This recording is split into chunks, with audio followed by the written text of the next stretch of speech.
All hail the child. Bzz. I am your Star Wars now.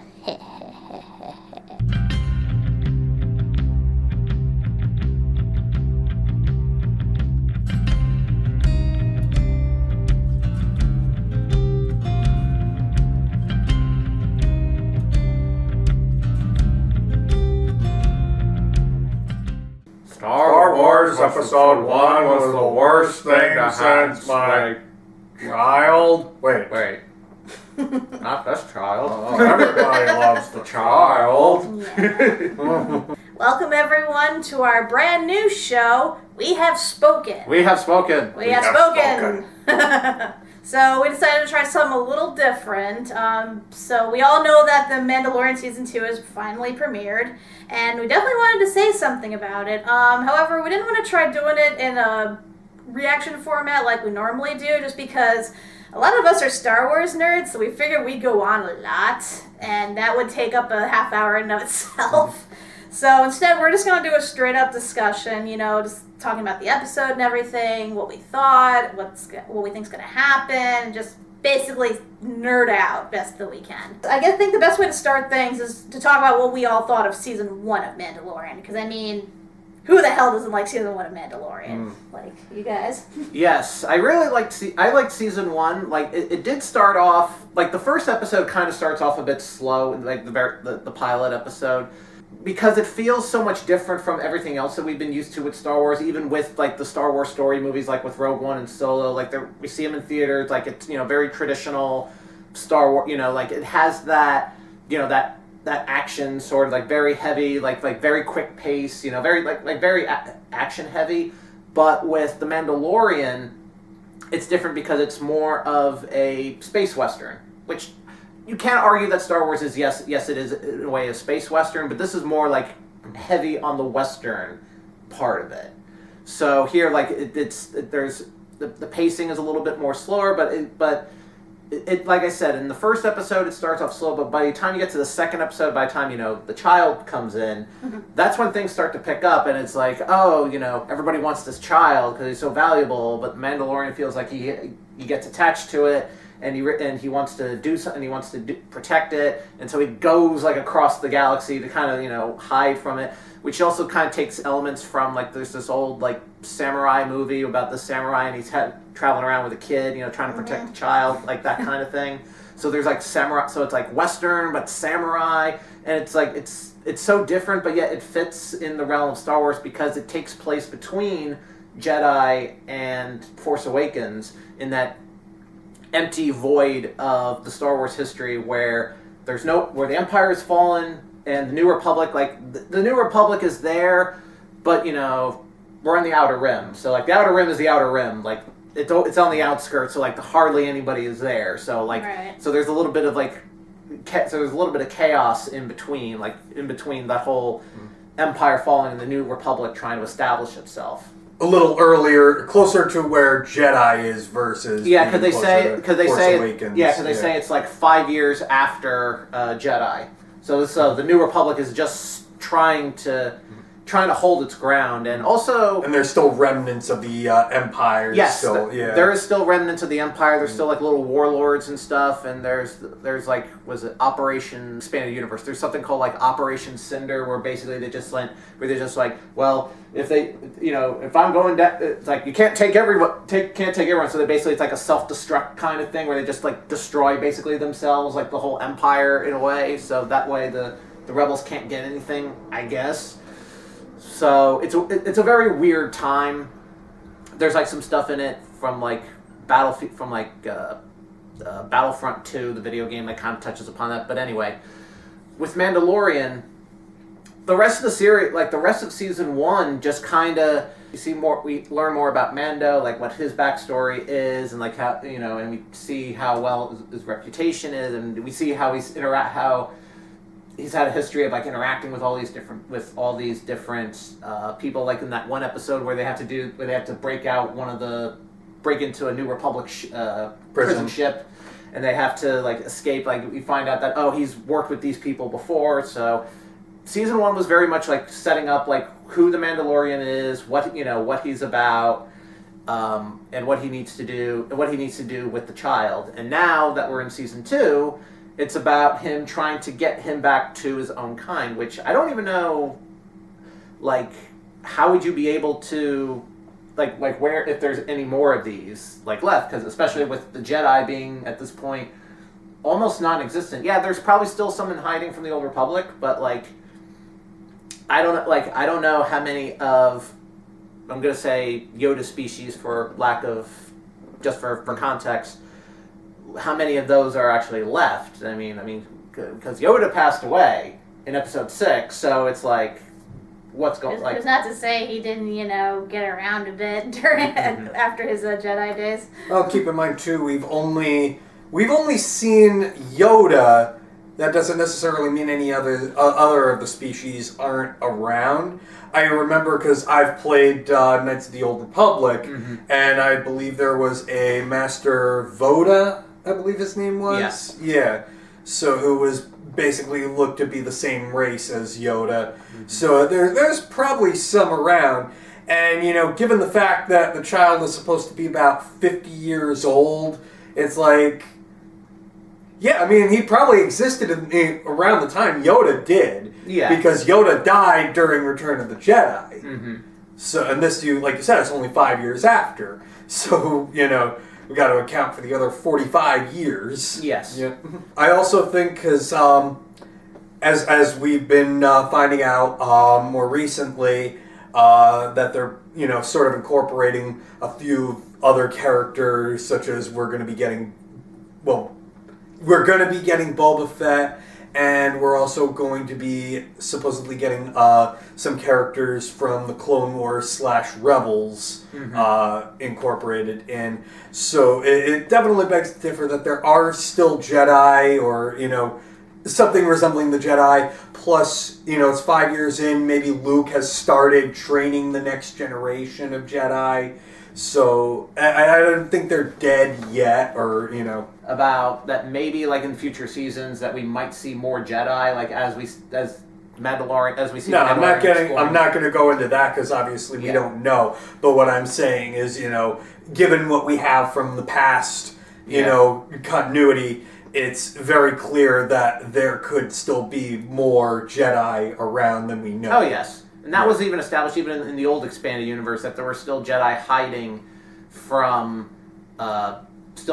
after Order 66, and even after the Empire fell, they were still hiding around. And in the old expanded universe, Luke basically went around and trying to find the missing Jedi, and not that much has really much changed even with the new expanded universe. Now that I think we've all agreed that Mandalorian is pretty good.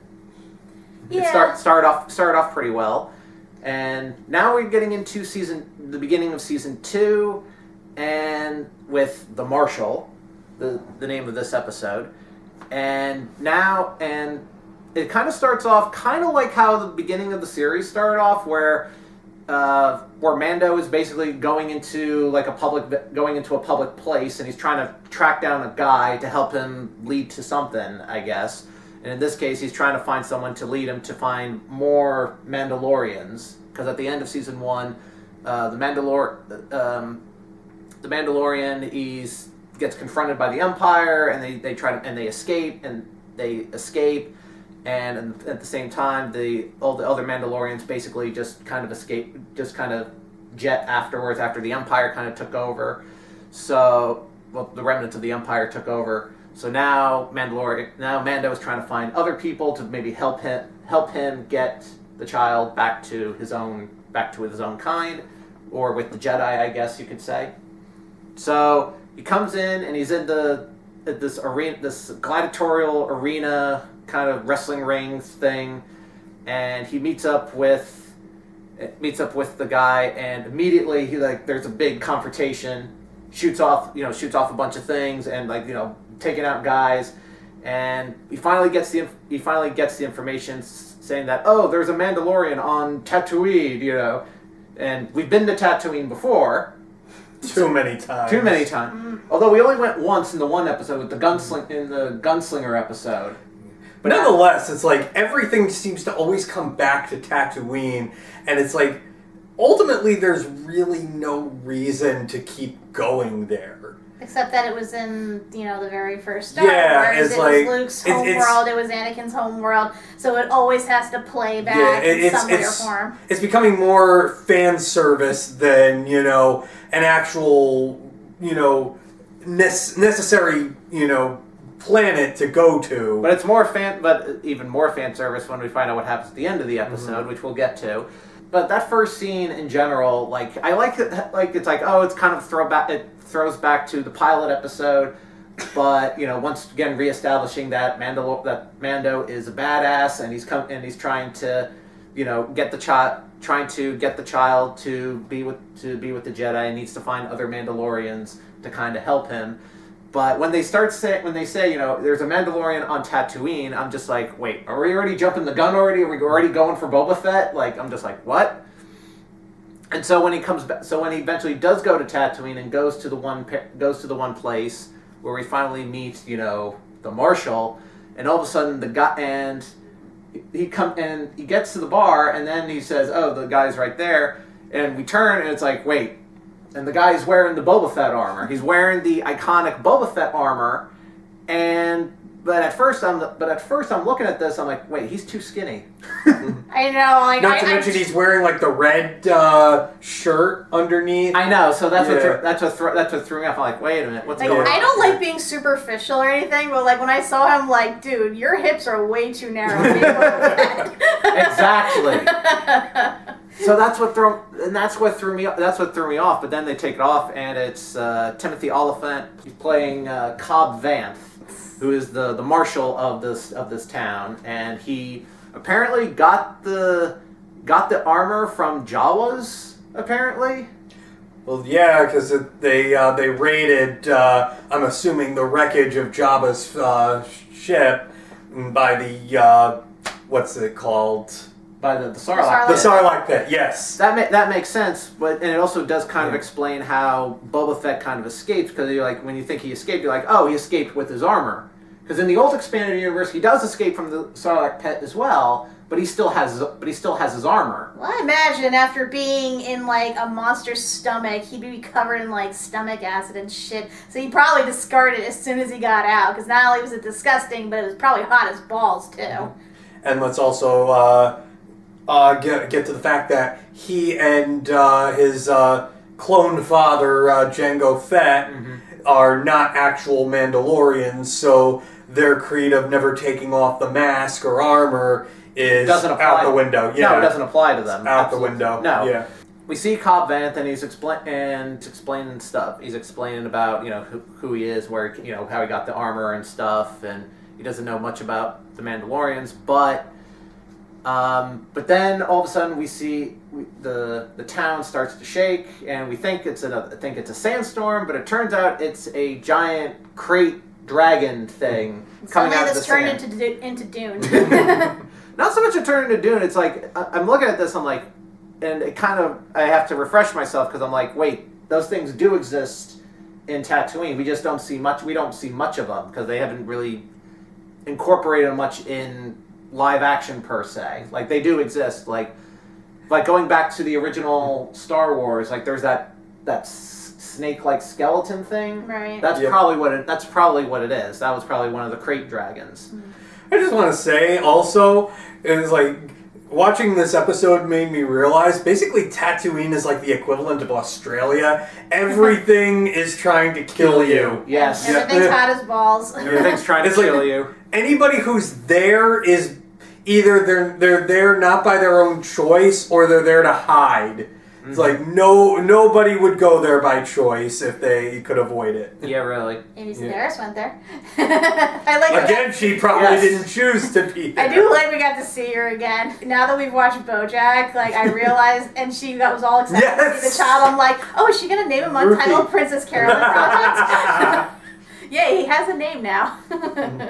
So the setup for the episode is that there's a giant snake dragon thing that's wrecking the town, and they need to stop it. And along the way, they also find the Tusken Raiders, who also are trying to get rid of the crate dragon. So they decide to join forces. It's the whole setup, like, it does remind me of another episode from season 1, from, I think this was like the 4th or 5th episode, where the Mandalorian is in like a village, and there's like a problem, like there's an outside threat, and they're trying to stop them. So I'm like, immediately as I'm watching this, I'm like, all right, this is just like this is just like that episode again, only this time it's in the desert instead of it being in a swamp. But whatever. But what's interesting is how the way the show portrays the Tusken Raiders, as opposed to how they've been portrayed in previous Star Wars films, in that they're kind of seen as like they're like the, kind of like Native Americans and or indigenous peoples, where they're like like they think they're the locals and that kind of thing. Because in the Gunslinger episode from last season, you had the Tusken Raiders, and you see Mando trying to negotiate with them, which is something we don't see. Like, it's always like, shoot first, ask questions later with these people. But no, they portrayed them as, no, they're just here, they're just trying to do stuff. And and we get more of that here, except we see that more trying to work together with another village. And yeah, there's some like tension in there too. They're trying to work together, but it's like, we got to do this, otherwise, this dragon is going to wreak havoc all over the place. I will give the series credit, like, this is probably the only iteration, to my knowledge, where the Tusken Raiders are not an antagonistic force. Exactly. Because, like, yeah, like, even in, was it episode 2, when we're supposed to feel bad that Anakin slaughtered all the Tusken Raiders, we're like, yeah, but they killed people, and they killed his mother, so why are we feeling bad about this exactly?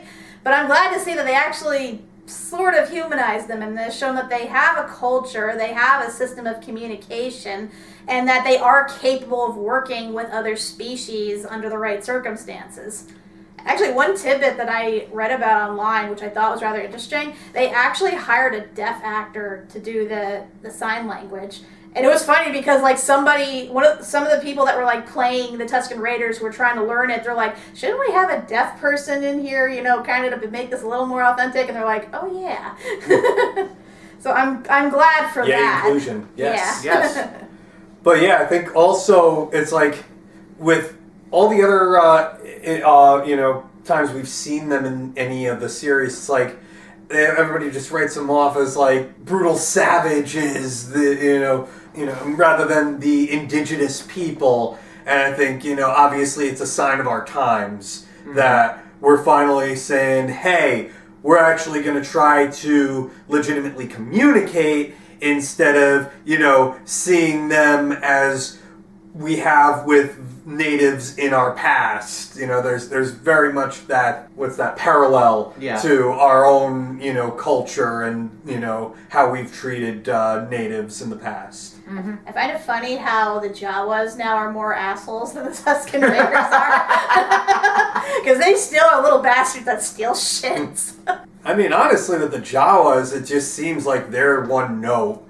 They're little vultures. They just like they want that egg. Anything's on the ground and they're like mine. even when we have Nick Nolte's character in the first season, communicating with them. Yeah, it's like they're pretty much they're purely business. I do like when they finally get together to battle the thing, because that was pretty hardcore. Like going right to the thing's nest and just luring it out. They even snag it and like pull it out when it tries to retreat. It's like, okay, you're pretty much signing your own death warrant, but okay. One thing I noticed too, the ground by that cave is surprisingly solid. You would think with the Great Dragon coming and going as often as it does, that would be very, sandy. And I mean, like, more sand than, like, land underneath. Well, the thing also spits acid, so it might have, like, created, like, a coating or something that might have hardened it. That's or possible. Something over time. So, you would think you're questioning the physics of sand in a Star Wars universe. I'm just saying it's... The land there seems awfully level for something that's constantly having a creature coming and going. But By that logic, like that thing should not have been able to like sneak up on them as much as it did during the battle. It's like it would go underground, and everyone's looking around, and it's like I thought they could sense the vibrations. I thought they were intense enough where they could tell where this thing's going. How is this thing suddenly popping the fuck up out of a mountain without them noticing? Again, I know they have to have that jump scare or whatever, but it's a little suspension of disbelief there. And of course, Mando had to make the sacrificing blow. Yes. He's like, I'm awesome! And then just explodes. Oh, Mando, you died the way you lived. Inside a whale. I'm also wondering why the child never used its powers to try and help any of them out during this. Well, that would have taken up. Well, I mean, the crate dragon, like, it was huge. Like, that would take up a lot of the force, and like, the child only knows, I guess, so much. Like, it's not. They could barely like stop that one beast the first time. Yeah. And then it passed out. Even so, you would think if it's seeing Mando and anybody associated with him being, in danger, you would think it would make some attempt. If I'm being honest, the child shouldn't have been there through No. all that. Because even Amy Sedaris' character thought she was going to be watching him again this time, which to me would have made more sense. Yeah. But no, he takes it along with him on this clearly dangerous mission with this giant friggin' dragon thing. And it's like, okay, I get you want to keep him close. So there's no chance of him getting, stolen out from under you, but you're putting him in a line of fire, dude. Like, come on. I know he's a Force user, but he's still technically a baby. Yeah, that was the one thing. Like, the child didn't really had much to do. He was just there. He's like our adorable little MacGuffin as always. He was just like, and occasionally they would pan over to him to see his reaction. It's like, okay, you keep showing the child to remind us he's there. Is he going to do anything? No? Okay, let's get back to the plot. It's like, I get you want to mark it, but if the child can be of use, and it can be, use it. Don't just, have him stand there for, oh, buy him now, spend your money.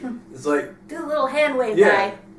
It's like, at least make him of use, because he can be, or she can be, it can be, I think it'll be. they can be. I think it'll be of some use at some point. Later in the series. I hope.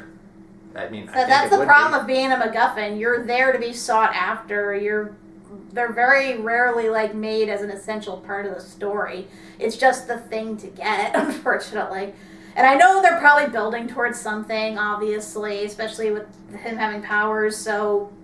But even then, it's like throughout the episode, sometimes I forget the child exists until they pan back to it. It's like, oh yeah, that thing's there. So they finally kill the thing. We get to the end of the episode. He gets the Boba Fett armor, and as he is leaving, we see a man standing on a cliff, standing on a dune, and turn around, and it's Boba Fett, or the actor who played Jango Fett, who is now Boba Fett, which makes sense because it's a clone. So, considering we never saw what Boba looked like under the armor in the original trilogy, we can get away with that shit. Not to mention when they've re-released the movies with him dubbing over the old actor, which is fine. Boba Fett's kind of a non-entity. Try telling that to the old school Boba Fett fans. Yeah, I know. You know people were pissed about that. He's a non-entity in those movies. I know he is, but you know how fans are so possessive about that shit. It's like, yes, he does stuff in at least Empire and a little bit of Jedi. I still have the 1997 special edition, which even has the original Emperor from Empire Strikes Back. Before they got Ian McDiarmid in Jedi. Yeah. So I don't mind, even stuff like that, I wouldn't mind, Ian McDiarmid being put in Empire. Yeah. It's more for... They did it. It's for the same reason here. It's more for continuity. It's more of a continuity sake. More for continuity, plus it's like, the other actors really don't have much of an impact. Not to, to say anything bad about them, it's just that, if you listen to the original voice of Boba Fett, if you watch that original scene from Empire with, Emperor Palpatine in that hologram, is like they don't really have much of an impact on you. It's not until you get Ian McDermott that he really has a character of any sort, that you remember. And yeah, I mean, it's like, at least with, the prequels, it's like, yeah, Django and Boba don't really ultimately do much, but it's like, at least he gave them something. At least they had a few more notable lines than the original. But this leads into what I think what I think is going to happen this season. I think they're planning on doing something with Boba Fett, because they introduced it. Because now that he's fully introduced, because he was teased at the end of the Gunslinger episode back in season 1 with his footprints, and I even said when I was watching it with you guys, I said that's Boba Fett because they revealed it in one article, and now that we actually see him in the show. Like, I think what's going to happen is I think Boba Fett and the Mandalorian at some point are going to interact. I don't know how, and I don't know for what purpose, but I just know that, it's going to be something. Maybe Boba Fett wants to get his armor back. I don't know. Maybe. Probably not something as simple as that. No, I'm gonna say that given that Boba Fett is traveled. He is a bounty hunter. He's been around the galaxy. He's technically still in the guild because remember he has the track because at the end of the Gunslinger episode he has that tracker. He was tracking down the same person that Mando was doing. Yeah, so it's very possible he's more of a contact, and he's going to be used for that purpose to help Mando locate other Mandalorians, because he's probably encountered them. I really wonder if he would even know, because again, Django was the one who stole the armor to begin with. So. Well, Django stole the armor, but like I said, Boba Fett has traveled the galaxy. It's very possible he's encountered other Mandalorians in his travels. I'm wondering if he knows who it was that his father stole the armor from. That's what I'm thinking that they might lead to. Like we might get more of a backstory for that. I don't know. I know it's hard to say because we've only been through. It's only the first episode. That's of the what season. I'm wondering too. I know that they're all clones of Django, but do they have his memories too? Probably. Well, then again, they say. Here's the thing, because one thing, the only thing we really know is that in episode 2, we, the Camino girl, I forgot her name, but she says, all he asked was for an unaltered clone. So, yeah, that does mean that definitely Django, that Boba would have Django's memories, or at least something like that. For the clone troopers, it's probably a little more hazy. With clone troopers, it's because they're more blank slates, because they're more trained for they're more specifically designed for combat. Mm-hmm. So it's not so much whether they would carry on Django's personal memories. Mm-hmm. It's just like a clean slate, and just go and you just go in there and you fight and you do your job. That's pretty much what the clones are. With Django, I think with Boba, it's more of a son thing. I don't think it's necessarily retaining all of Django's memories as so much as just it's as much just seeing him, having him as like a son. I also have issue with the fact that Django even wanted a son, because it really ultimately does not make sense for his line of work. Maybe he has a soft spot for. I don't know. Because, I mean, unless he's, retiring and not doing the bounty hunting anymore, it wouldn't make much sense for him to have something tying him down. And once again, this brings into discussion of stuff that I remembered from the old expanded universe, but which is no longer canon, and now it's in the in the new expanded universe, which I'm still trying to catch up on because they keep adding more stuff, and some storylines, and some backstories have changed, and other origins have changed, and.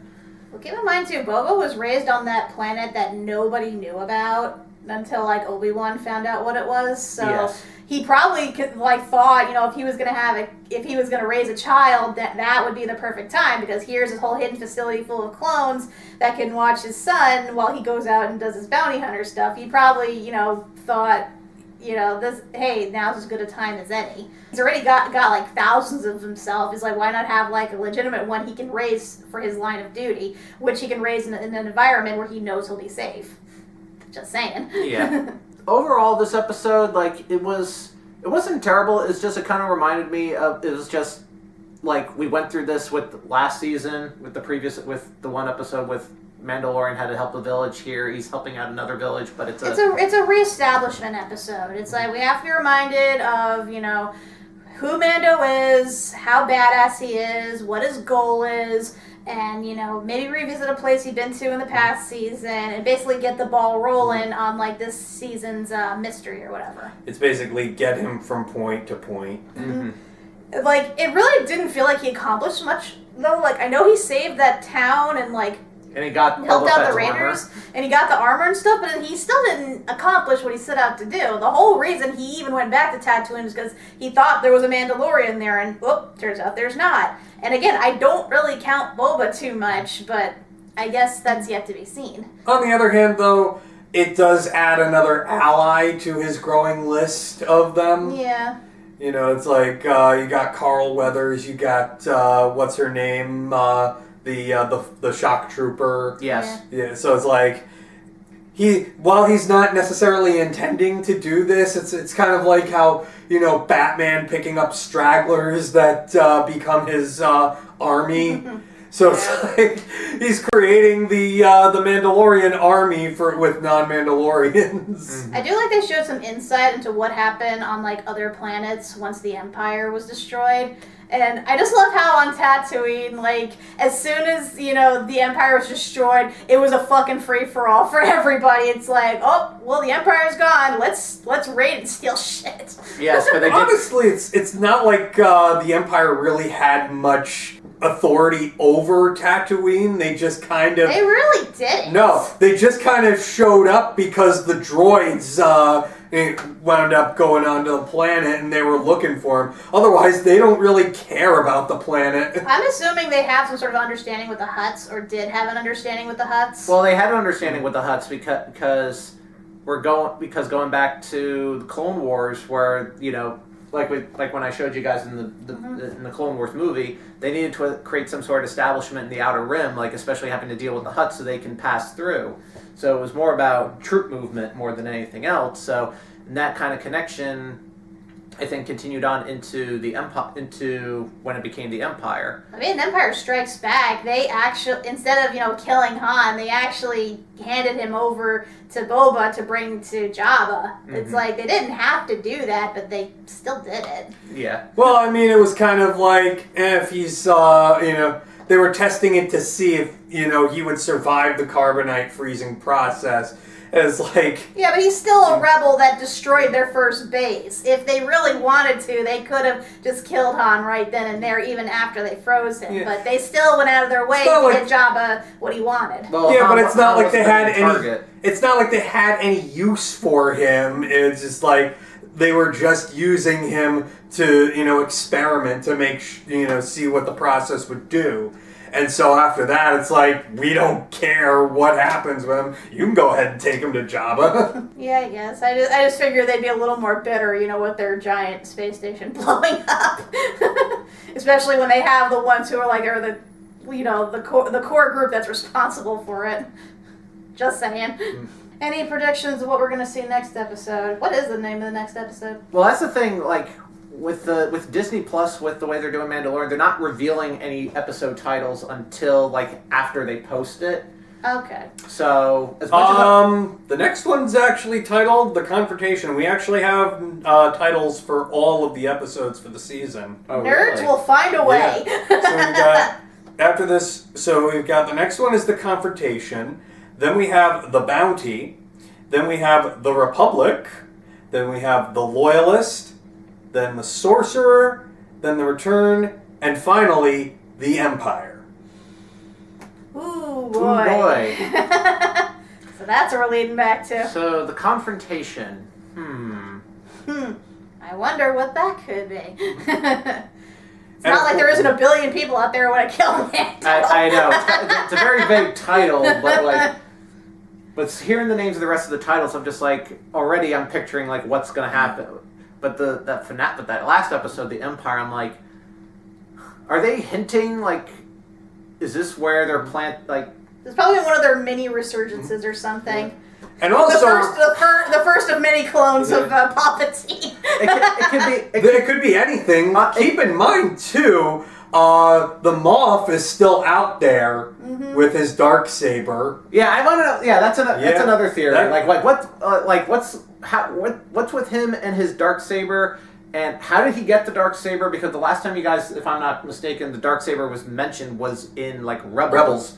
And that was before Episode 4. So it was like, so there's like this 30-year gap of like, okay, where did this Darksaber go? Where did it pass on to? And how did this guy get it? I mean, I have seen Rebels, and given how it ends and what I've been hearing, for rumors, it's like it only makes sense that they would incorporate certain characters into The Mandalorian.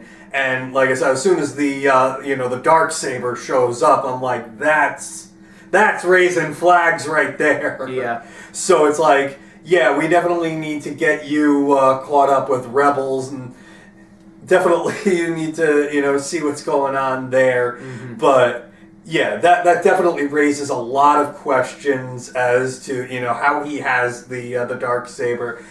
And, who he really is, how he knows so much. I will say this. I was going to say it at the beginning, but didn't get a chance to. But, speaking as the casual fan in this group, because I honestly haven't seen or read a lot of the side Star Wars stuff, and I refuse to for the longest time just because it's so much, and it's so intimidating, especially around other fans. So I just stuck to the movies for the longest time. And honestly, I wasn't even going to watch The Mandalorian when it first came out, and people were raving about it, but I refused. And part of it was because I had bad history with Mandalorian cosplayers.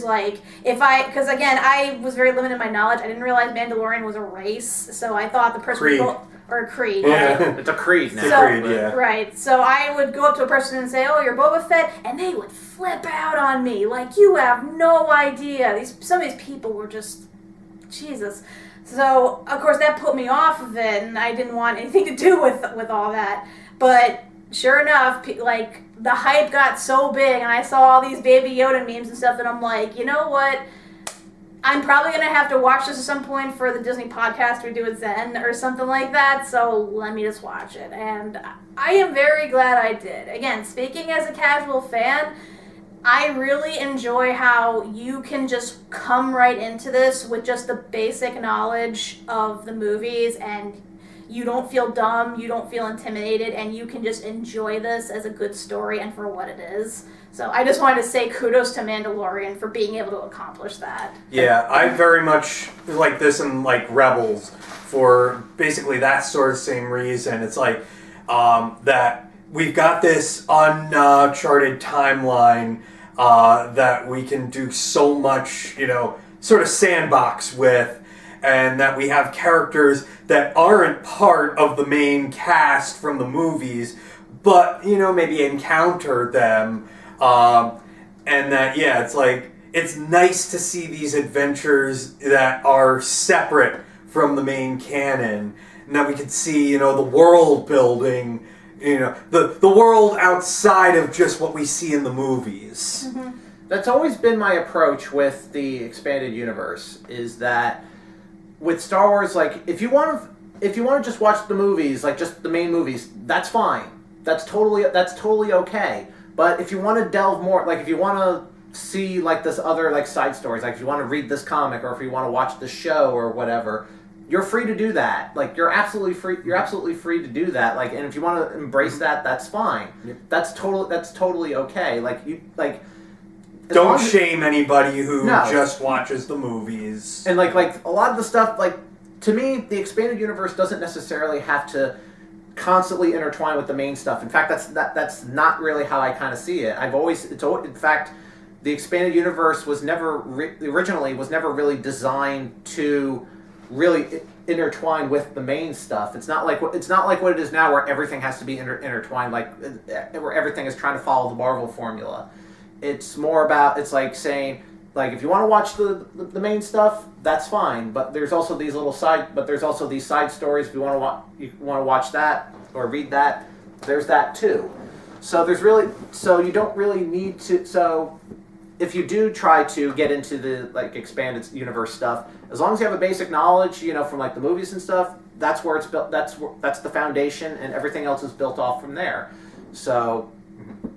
Yeah, and honestly, it's very overwhelming to get into a lot of the expanded universe stuff. It's like I've waded in as much as the TV shows, the Clone Wars miniseries by Genndy Tartakovsky, some of the video games. So I have some knowledge in that. But yeah, like going into like the comics or the books, it's like it's a little much. I kind of take it I kind of take it from like a historian standpoint, where I kind of look at it as as like trying to study history, like because I actually have this old one of the old chronology books. I have this is the second edition of the Star Wars Ultimate Guide to Chronology, like where everything is placed in the timeline, and it was published in like 2005 when Revenge of the Sith came out, and it breaks it up into different, and it breaks everything up into different eras. I mean, now everything is online. You can go to Wikipedia. And it breaks everything up based on different eras of Star Wars. So, Thank God for Wikipedia. And it makes everything much more easier to delve into. Like if you want to focus more on the prequels and do Clone Wars era, you can do that. If you want to do the original trilogy and do the Galactic Civil War, which is what it's called, you can do that too. Or if you want to do the sequel trilogy and do that era, you can do that too. You can do all these different. And there's even like there's even for all this, and there's also different eras for all the stuff in between, and you can delve into that too. So it's like you can take there's a lot in there.